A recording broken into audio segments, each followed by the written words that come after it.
Pasintabi mga kapuso sang rich sensitibo ang musunod nga balita. Usa ka 75 anyos nga lola sa Kibawe, Bukidnon ang patay. Human gibunalan og paluwas sa lubi sa sospek, dayon gisunog pagkahuman. Sospek voluntaryong misurrender human sa krimen. Ani ang report ni Cyril Chavez.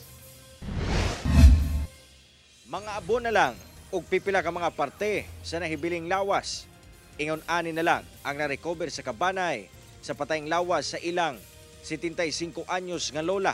Human nga gipatay o gisunog sa barangay Labuagon sa lungsod sa Kibawe sa Bukidnon. Ang krimen nahitabo pasado las 11 sa buntag adlong Sabado og nataho lang sa kapulisan pagkaugma adlong Domingo. Sa pagpanubay sa PNP, positibong gipatay sa 37 anyos nga lalaking sospek ang lolang biktima gamit ang pagbunal og palwa sa nagkadiyang parte sa lawas ni Ene. Wala pa matagbaw ang sospek.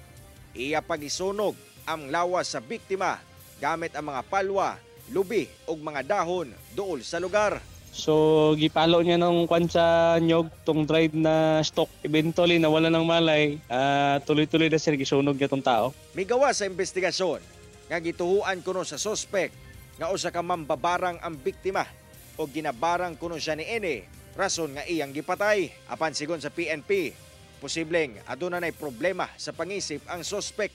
Based sa concern no, kay bago lang po siya giwalayan sa asawa niya, parang depressed nga tao sir. Tapos upon checking sa record sir, former surrender siya ng kwan ng mga drug user siya dati. Adlong Domingo, voluntaryo nga mitahan sa kapulisan ang sospek og miangkon sa krimen nga iyang gihimo. Kasong murder ang atubangon ni Ene og wala nay pahayag ang sospek. Samtang nahibiling parte sa patayng lawas sa biktima, gipahiluna na sa Kabanay o gihikay na ang pagpalubong ni Ene. Sa community sir, let us be observant na sir. No? Tapos sa itong mga elderly nato sa na members of the family, let us visit them from time to time para aware tayo kung asa ng whereabouts sila. Cyril Chavez, 1 Mindanao.